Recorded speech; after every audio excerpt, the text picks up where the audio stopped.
My wife said it the way people mention the weather, casual, confident, already moving on. You're replaceable, don't forget it. It landed in the kitchen between the hum of the fridge and the soft click of her nails on her phone screen. She didn't look up when she said it. She didn't have to. She'd practiced that tone for weeks, maybe months, polished it until it sounded like a fact instead of a threat. I stared at the cutting board. A lemon sat there, half sliced, its skin curled back like it was trying to leave the room. I waited for my body to do the normal husband thing. Heat in the face, pulse in the ears, voice rising like a kettle. Instead, I felt neat.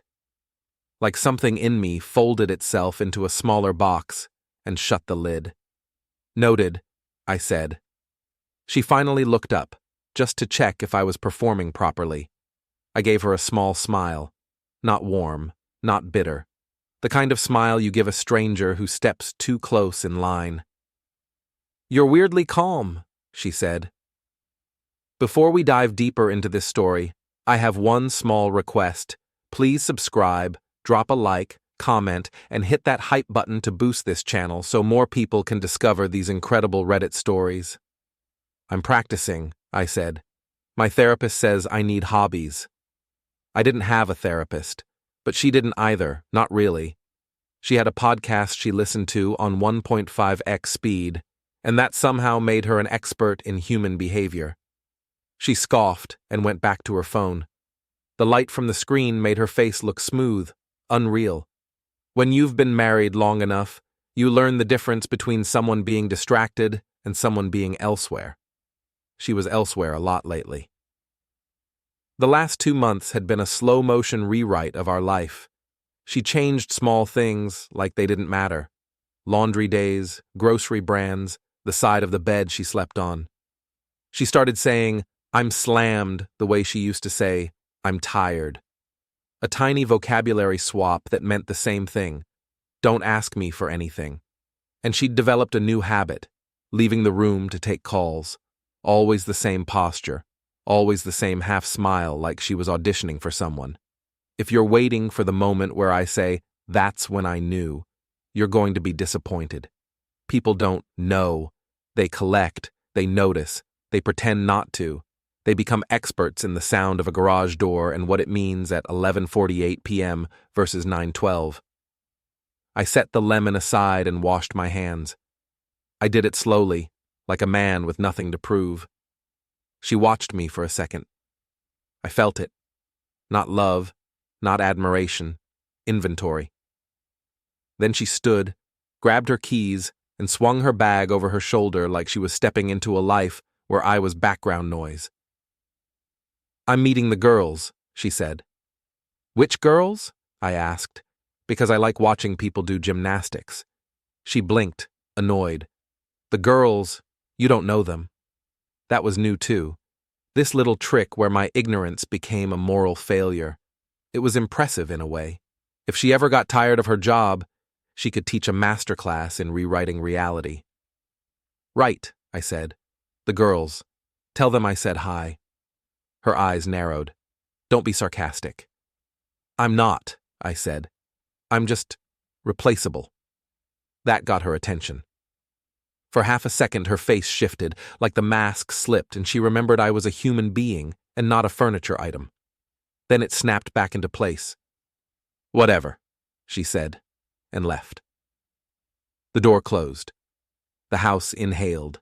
Silence spread across the rooms like spilled water. I stood there for a minute, listening. Not for footsteps, not for an engine. Just listening to the quiet, because quiet tells the truth when people don't. I went to the sink again and washed my hands a second time. Not because they were dirty, but because I needed something that made sense. Soap, water, rinse, dry, done. Then I did something that would have made her laugh if she knew. I opened our shared calendar on the tablet we kept on the counter, one of those family hub things that promised organization and delivered chaos with a clean interface. Her day was empty. Mine had 2 meetings and a reminder to buy dog food, even though we didn't have a dog anymore. I scrolled back a week, empty, 2 weeks, empty. She'd been deleting things. That was the first real cold touch in my chest. Not jealousy, not heartbreak, something sharper. Like realizing you've been living in a house with a door you didn't know existed, and someone's been using it. My phone buzzed on the counter. A notification from our bank app. A charge. It wasn't a big amount, it wasn't dramatic. Just a clean, neat transaction that looked normal enough to pass in a crowd. Parkview Inn, one night, $214.78. I stared at it until the numbers stopped being numbers and started being a sentence. My wife didn't do hotels. She did girls' nights. She did networking. She did late meetings. She did Don't Wait Up. She did not do Parkview Inn. Not unless Parkview Inn had suddenly started offering career growth and emotional validation with complimentary breakfast. I tapped the charge details. The location popped up on the map, and my stomach did the one thing it had refused to do in the kitchen. It dropped. Because Parkview Inn wasn't near downtown. It wasn't near her office. It wasn't near any of her so-called girls. It was 10 minutes from our second house, the place we kept for the future, the place she'd started visiting, to check on things, the place I hadn't been to in weeks because she said the locks were acting weird and she'd handled it. I stood very still. Then I opened the calendar again and I looked at tomorrow. Still empty. I looked at the time. She'd left 5 minutes ago. And I realized, with a calmness that felt almost inhuman, that she wasn't meeting the girls. She was meeting the future. And apparently, I wasn't invited. I didn't follow her that night. That's the part people get wrong when they imagine betrayal. They think the moment you see the crack, you charge straight through it like a bull in a china shop. They imagine yelling, accusations, dramatic phone grabs, passwords demanded. That's amateur hour. I stayed home. I cooked the rest of the lemon into a pan sauce and ate alone at the table we'd once argued over in a furniture store for 45 minutes. I washed the plate. I wiped the counter. I put the tablet back exactly where it always sat, screen dark, innocent. Then I sat on the couch and waited for my body to betray me the way my wife already had. It didn't. What came instead was focus, clean, sharp focus, the kind you get when the noise finally turns off. She came home after midnight. I heard the door before I saw the light under the hallway. Her heels were in her hand. She always did that when she didn't want to wake me, or when she didn't want me to know how steady her steps were. I stayed on the couch, TV on, volume low, some documentary I wasn't watching. She paused when she saw me. "You're still up?" she asked, like it was an accusation. "Couldn't sleep," I said. "You have fun?" She hesitated.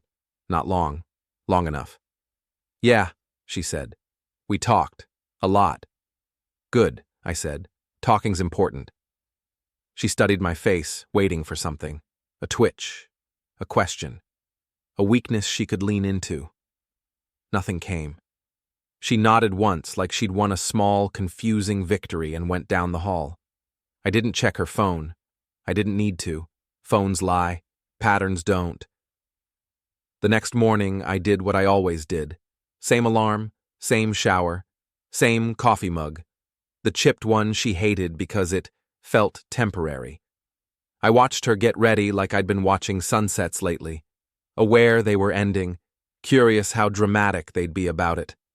She dressed better now, not flashier, sharper. Clothes that said someone is looking at me and I expect it. "Heading to the second house after work," she said, tying her hair. "The contractor's coming again." I nodded. "Lock still acting weird?" She smiled. Too fast. "You remember that?" "I'm replaceable," I said. "Not forgettable." Her jaw tightened. "You're being annoying lately." I smiled back. "I'm branching out." She left without kissing me. That was fine. Because I had a schedule now. I didn't follow her to work. I went to mine. I answered emails. I sat in meetings. I nodded at the right times. I let my life look exactly as boring and stable as it always had. At lunch, I walked 3 blocks out of my way to buy coffee from a place she'd never liked. The barista there knew my order. That mattered more than it should have. Around 3, I left early, not abruptly, not suspiciously. I told my boss I had a headache, which was true if you count the kind that lives behind your eyes and whispers possibilities. I didn't go to the second house. I went near it. There's a difference. I parked across the street, far enough to be forgettable, close enough to observe. The neighborhood was quiet in that curated way. Trees trimmed just enough to feel intentional. Sidewalks clean enough to suggest people cared who walked on them. At 4:47 p.m., a dark gray SUV pulled up. It wasn't hers. I watched the driver get out. Mid-40s, confident posture. No hesitation in his movements, like the world usually said yes to him. He wore a jacket that cost more than my first car. He didn't knock. He used a key. I felt it then. Not rage, not heartbreak. Ownership. The SUV was gone by the time she arrived 20 minutes later. She parked in the driveway, took her time fixing her hair in the mirror, checked her phone, smiled at something on the screen. Then she went inside. I didn't move for a long time. I let the image settle in my head, because once you see something clearly, it stops being loud. It just becomes real. On the drive home, I passed Parkview Inn. I didn't stop. I didn't need to. I already knew why it existed. That night, she didn't come home. She texted instead, staying over. Long day. Don't wait up. I replied with a thumbs-up emoji. Minimalism is powerful when used correctly. Then I opened my laptop and did the most boring thing imaginable.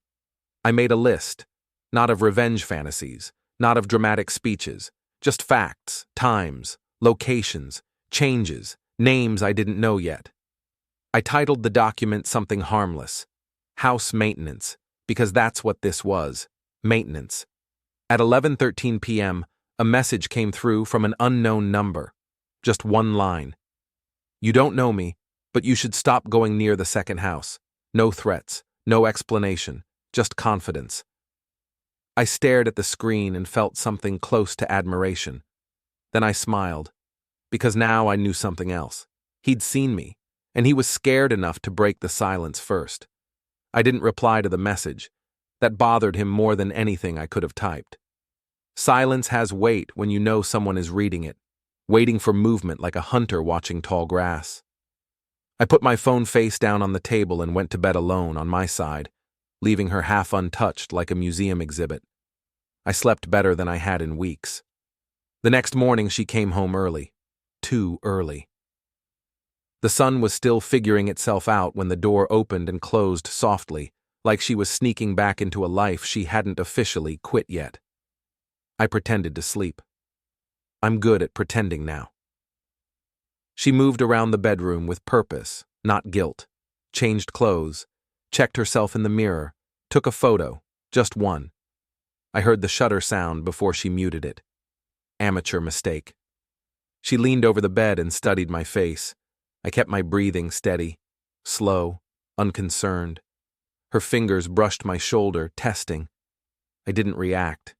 She left without saying a word. By 9 a.m., I was already at work, coffee in hand, life intact on the surface. That's the trick. Never let the world know when the earthquake happens. Buildings collapse slower when people think they're still standing. At 10:32, I got another message from the same number. This doesn't have to get messy. I forwarded it to my email and archived the text. No screenshots, no drama, just preservation. I replied with 4 words. You texted me first. 3 minutes passed, 5. Then, you're misunderstanding things. That made me laugh. Not out loud. Just internally, where it counts. I didn't respond. At lunch, I took a walk. Same route as always. Same crosswalk. Same bench by the fountain where a man fed pigeons like they owed him money. I sat and watched people. Everyone moving with purpose, or pretending they had one. Affairs always make people sloppy in public. They think they're invisible because they feel important. That's when I saw him again. He was across the street, on his phone, pacing just enough to look busy. Same jacket as yesterday, same posture, different expression. He wasn't relaxed, he was scanning. Our eyes met. Just for a second. He looked away first. I stood, crossed the street, and walked straight past him like he was a stranger. No pause, no glare, no confrontation. I smelled his cologne as I passed. Expensive, aggressive, the kind meant to announce dominance in elevators. Behind me, his footsteps stopped. I didn't turn around. When I reached the corner, my phone buzzed. You don't want problems. I typed back while walking, then stopped creating them. That one took longer. She told me you were unstable. There it was. The narrative forming, the preemptive strike, the gentle poisoning of the well. I stopped walking. Typed slowly. She also told me I was replaceable. Then I put the phone away. That evening she came home on time. Too on time. Like someone resetting a clock. She kissed my cheek. Her lips were cool, calculated. You've been distant, she said, hanging her coat. Is everything okay? Everything's great, I said. I've never had more peace. She watched me carefully. That's not funny. I'm not joking. Dinner was quiet, not tense, strategic. She talked about work. I nodded, asked questions, played the role so well I almost convinced myself. Almost. After we ate, she went to shower, left her phone on the counter. I didn't touch it, I didn't need to, because it lit up on its own. A name I didn't recognize. A preview of a message. We need to talk. He's closer than you said. I memorized the name. Then I turned the phone face down, exactly how I'd found it. When she came back, towel on her head, she smiled like a woman who thought she still controlled the room. I'm going to bed early, she said. Good, I said. Big day tomorrow. She hesitated. For what? I met her eyes. For replacements, I said lightly. Her smile cracked, just a little.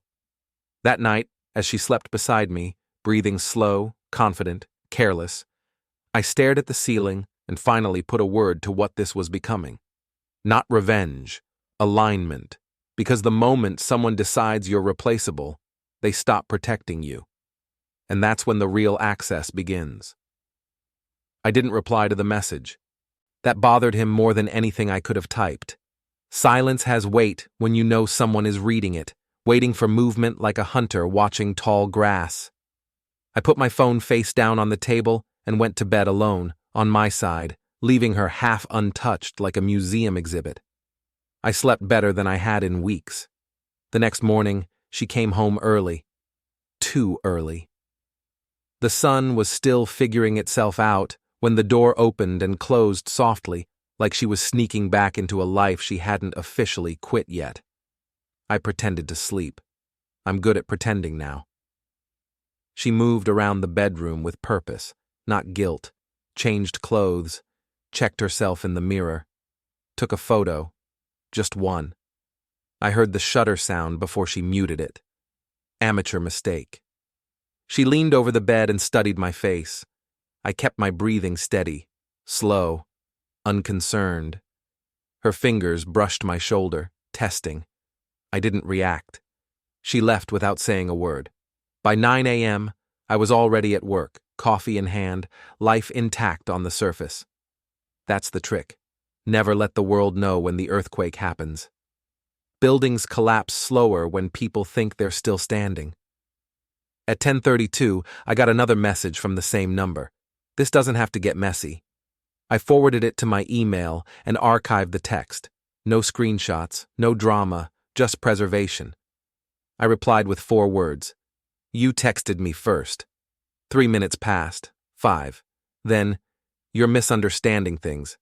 That made me laugh, not out loud, just internally, where it counts. I didn't respond. At lunch, I took a walk. Same route as always, same crosswalk, same bench by the fountain where a man fed pigeons like they owed him money.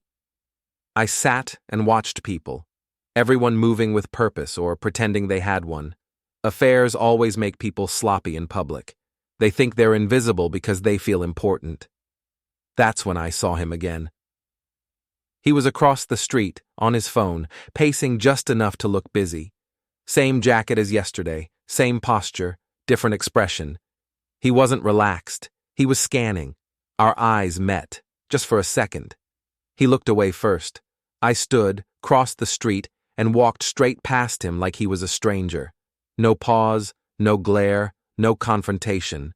I smelled his cologne as I passed, expensive, aggressive, the kind meant to announce dominance in elevators.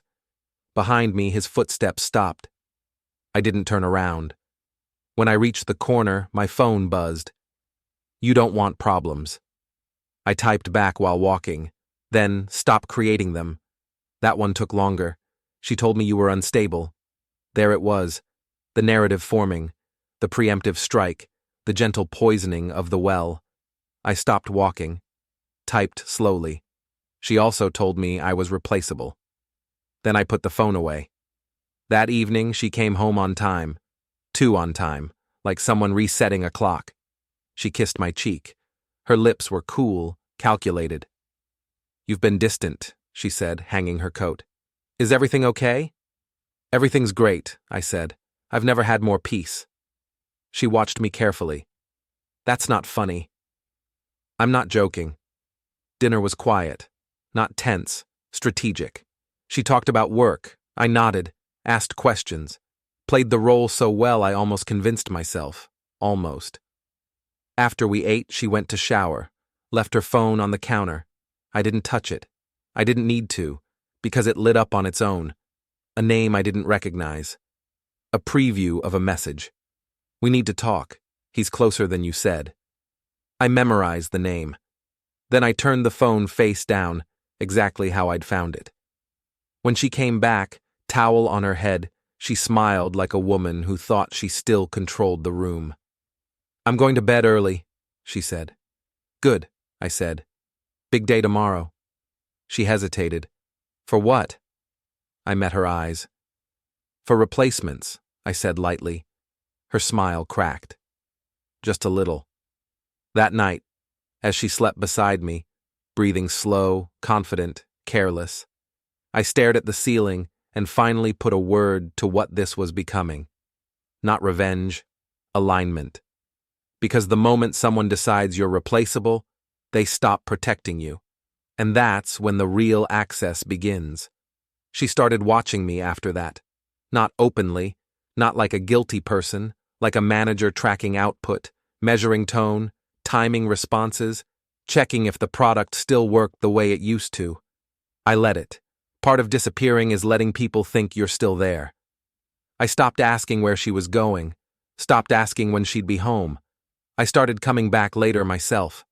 Not suspicious late, just late enough to feel like a shift. I joined a gym she didn't know about, started running again, lost weight she didn't comment on, because she didn't want to seem interested.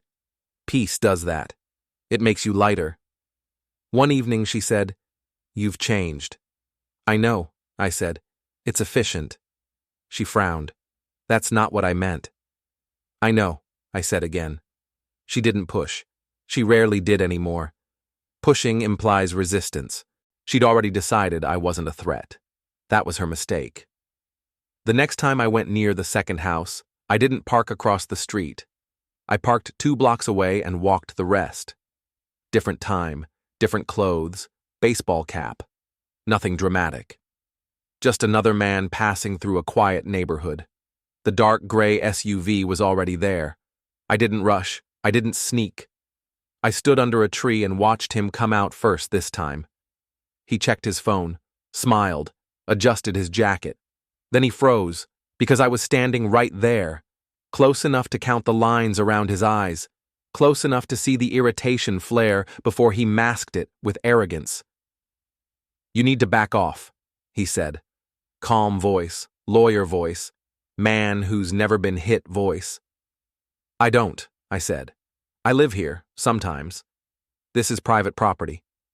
"I know," I said. "That's why I'm not on it." He glanced toward the house, nervous, protective. "She told me you were unstable," he said again, like repetition would make it truer. I smiled. She told me you were impressive. That threw him. I don't want problems, he said. Then you picked the wrong married woman, I said, because now you're part of the maintenance schedule. His jaw tightened. Is that a threat? No, I said. That was information. I stepped closer, not into his space, just close enough to change the temperature. Here's how this works, I said quietly. You don't contact me again. You don't warn her. You don't get creative. You keep doing exactly what you're doing and pretend I don't exist. And if I don't? I looked past him at the house, the windows, the driveway, the illusion of control. Then the next time we talk, I said, it won't be outside. I walked away before he could respond. Behind me, I heard him exhale. Hard. That night she was agitated. Couldn't sit still.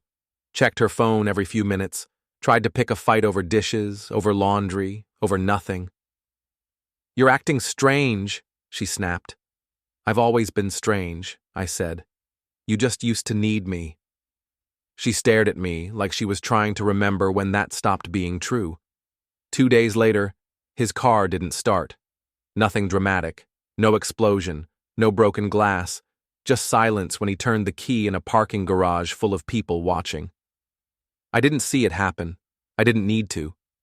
I saw the aftermath, the text messages, the panic dressed up as irritation. Something's wrong with my car. Did you say anything to him? Answer me. I was at work when her name lit up my phone. I let it ring. Then I answered. Hey, I said. What did you do? She asked. Good question, I said. What do you think I did? She swallowed. I could hear it. You're scaring me. No, I said calmly. You're scared because something you hid is touching daylight. Silence. Then she said, softer. You're not like this. I leaned back in my chair. You're right, I said. I'm replaceable. I hung up. That evening, I drove past the garage. His SUV was being towed out, hazard lights blinking like a warning signal no one reads until it's too late. I didn't slow down. I didn't smile, because this wasn't the end. This was just the moment they realized the story wasn't about them anymore. The twist didn't arrive like lightning. It came the way rot does, quiet, patient, already deep in the structure by the time you smell it. I found it by accident. Or maybe accidents are just patterns you weren't ready to see yet. Her laptop was open on the dining table when I got home early one afternoon, not wide open, angled, defensive, like someone who stepped away expecting to be back in 10 seconds. I walked past it. Then I stopped. Not because of the screen, but because of the reflection in it. A paused document, white background, black text, neat margins, not an email, not a chat, a list. I sat down. The title was clean, professional. Transition plan. Not divorce, not separation, transition. I read slowly, not because it was long, but because it was surgical. Bullet points, dates, talking points, how to frame my withdrawal as emotional instability, which friends would understand, which co-workers would support her, which version of me would survive the story. Then I saw his name. Not just mentioned, embedded. He wasn't just the affair, he was the upgrade. And she wasn't leaving me for him. She was replacing me with him, publicly, methodically, permanently.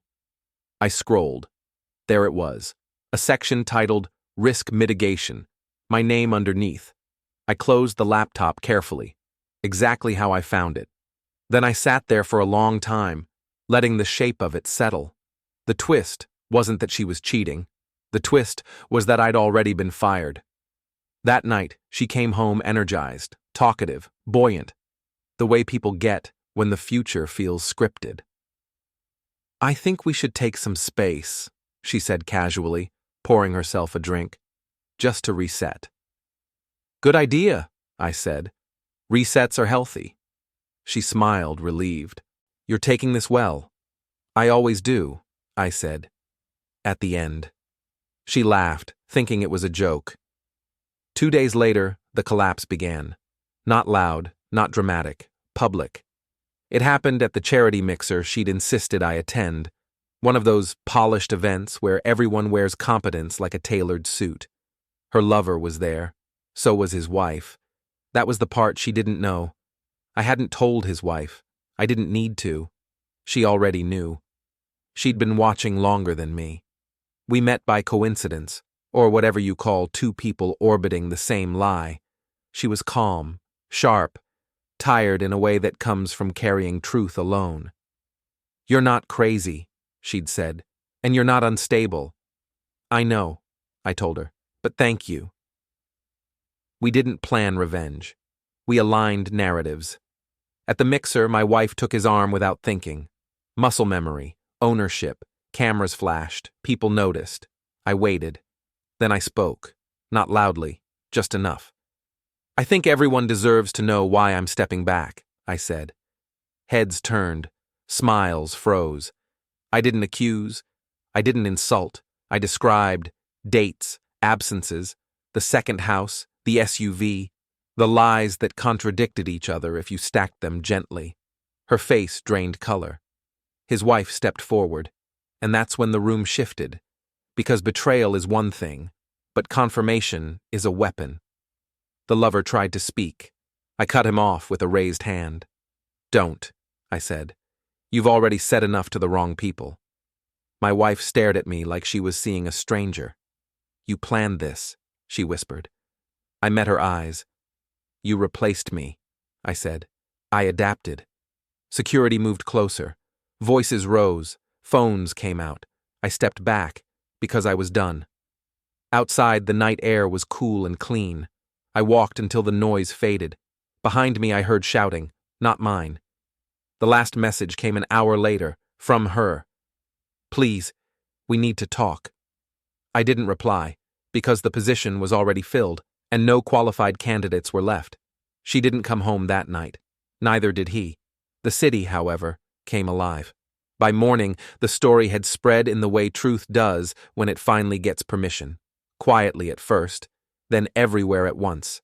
Not headlines, not scandals, just whispers sharpened into facts, invitations rescinded, meetings postponed, calls that went to voicemail and stayed there. At noon, she finally called. Her voice was different, smaller, stripped of performance. "Please," she said, "just meet me. We can fix this." I checked my calendar. Empty. "Where?" I asked. "The second house." Of course. I arrived first. The place looked the same, neutral furniture, staged calm, a future that had been rehearsed too early. I walked through the rooms once, slow, touching nothing, noticing everything. The smell of a different soap in the bathroom, a jacket that wasn't mine on the chair. Her car pulled in, then his. They came inside together. That told me everything. She stopped when she saw me standing in the living room. He stopped because she did. Power dynamics are easy to read when people think they're still winning. "You said he wouldn't be here," he snapped at her. "I didn't invite him," she said, eyes locked on me. "Why are you here?" I smiled. "I live here, sometimes." He stepped forward, trying to reassert himself. "This is harassment." "No," I said. "This is a conversation you kept rescheduling." He reached for his keys. I watched his face change when he realized something was missing. I held them up. Not dangling, not threatening, just present. "I borrowed these," I said. "Your spare, from the gym locker. You really should stop using the same combination." He lunged. I sidestepped. He stumbled, caught himself on the counter, rattling the calm out of the room. "Relax," I said. "No violence. I promised myself that." She stared at me, breathing fast. "Give them back." "In a second," I said. "First, I want to say something."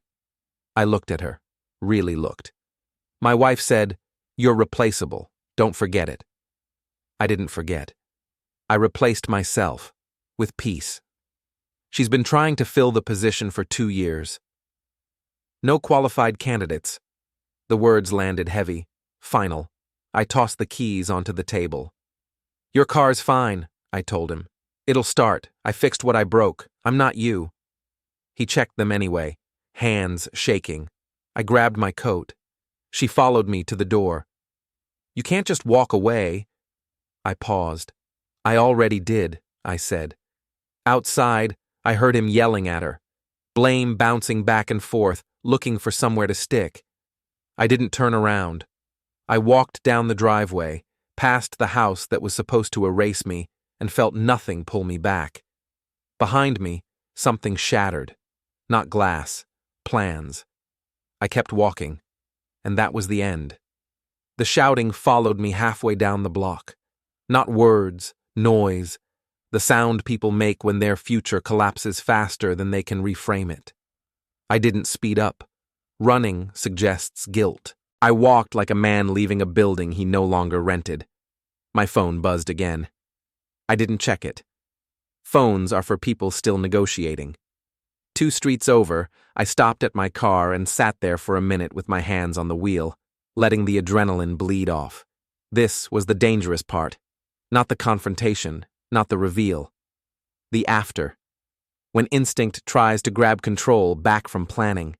I breathed, counted, reset. Then I drove. I didn't go home. I didn't go to a bar.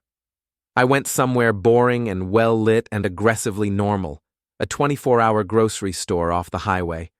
I walked the aisles and bought things I needed and things I didn't. Milk, bread, batteries, a plant I wouldn't ruin. Normal is camouflage. As I checked out, my phone lit up again. Not her this time. Him. You crossed a line. I paid, took the receipt, folded it carefully. Outside, under the white glare of parking lot lights, I typed back, You invited me into your life. I just showed up on time. The reply came fast. Meet me. Now. I smiled. Send the location. He did. An address I recognized immediately. Not the second house. His place. The one he thought was untouchable because it was surrounded by neighbors and cameras and the illusion of safety. I drove there without music. The neighborhood was expensive quiet. The kind of quiet that pretends nothing bad has ever happened within 3 miles. I parked legally. I checked my reflection in the mirror. I looked like a man running an errand. He opened the door before I knocked. Anger first. Fear underneath. I'd been right about him from the beginning. Confident until challenged. Dangerous only in rooms that agreed with him. You think you won, he said. I don't think about you enough to win, I said. Why did you want to meet? He stepped aside. Come in. I'm good, I said. He leaned closer. You humiliated us. No, I said. You humiliated yourselves. I just didn't stop you. His jaw flexed. She's spiraling. You destroyed her. I looked past him into the house. Clean, staged, no personal edges. A life designed to be admired, not lived. You helped, I said. Don't undersell yourself. He took a breath like he was about to say something rehearsed. You're going to regret this. I nodded. Maybe, but not today. I turned to leave. That's when he grabbed my arm. Not hard, not violent, desperate. I stopped, slowly, turned just enough to look at his hand on me. Let go, I said. He didn't. So I did something simple. I stepped forward into his space, forcing him to stumble back to keep balance. I leaned in close enough that he could hear me without raising my voice. Here's the part you still don't understand, I said. You don't scare me. You inconvenience me. And inconveniences get removed. I took his wrist and twisted, just enough, no damage, no heroics, just physics. He gasped. Let go. I stepped back. This is the last time we meet, I said. If I see you again, it'll be accidental, and I won't correct it. I walked away. He didn't follow. He knew.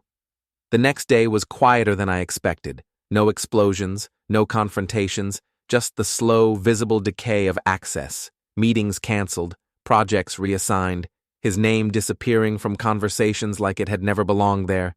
Hers too. She tried once more, showed up at my work. Not inside. outside, waiting by my car like a memory that didn't know when to leave.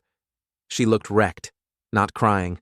Worse, empty-eyed, like someone whose reflection had stopped cooperating. "You did this to hurt me," she said when I approached. "No," I said. "I did this to end something." "You ruined everything." I unlocked the car. "No, I ruined the lie." She stepped closer. "I loved you." I closed the door and leaned against it, finally tired. "You loved the version of me that didn't ask questions," I said. "You loved the silence. I took that away." She swallowed. "We could still—" "No," I said gently. "That position is closed." She laughed then, sharp, broken. "You think you're at peace?" I thought about the house, the documents, the plans to erase me politely. "Yes," I said, "because I replaced myself." She stared like she wanted to hit me, or hug me, or both. I got in the car. She didn't move. As I drove away, I checked the mirror once. She was still standing there, small against the building, already being forgotten by the systems she trusted. That night, I went back to the second house one last time. Not to claim it, to empty it. I took my things, only mine. The rest could rot in whatever future she tried to assemble from scraps. I loaded the car in silence, room by room, until the place echoed again. When I finished, I stood in the living room and looked around. This was where she thought I would disappear. I turned off the lights, locked the door, left the keys on the counter inside, because some places don't deserve closure. As I walked away, my phone buzzed one final time. A message from her. "I can't do this without you." I stopped, considered, then typed, "You already did." I put the phone in my pocket and kept walking. The house stayed dark behind me, and nothing followed. The call came just before midnight. Not from her, not from him, from a blocked number. I answered because the story wasn't finished yet, and unfinished things have a way of circling back like bad weather. "Come back," a man's voice said. Not the lover, older, tighter, controlled.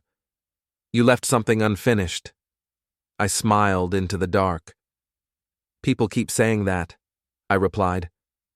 He gave me an address, not the second house, not his place, a construction site on the edge of the city, one of those half-built luxury projects that pause between funding rounds and quietly rot behind chain-link fences.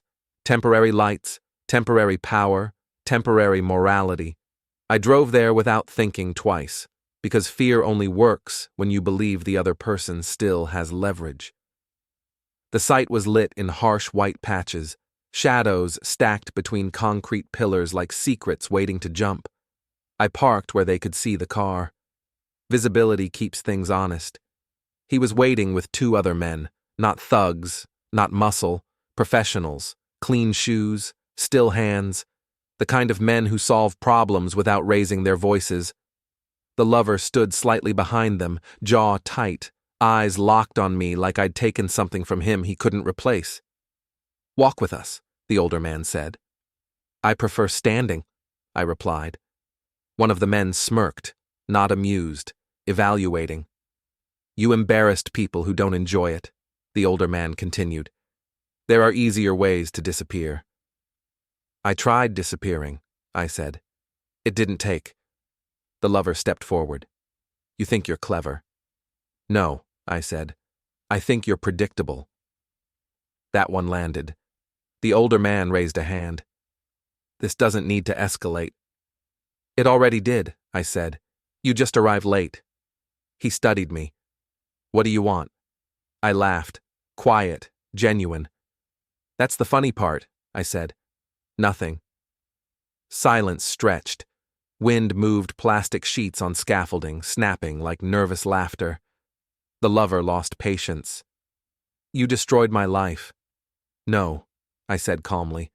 "I removed the scaffolding. Your life collapsed on its own." He lunged, not at me, at my phone.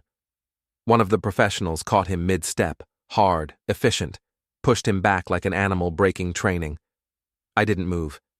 Easy, I said. I'm not recording. That confused them. I reached into my jacket and pulled out a folded document. Not a contract, not evidence. A resignation letter. Mine. Dated. Signed.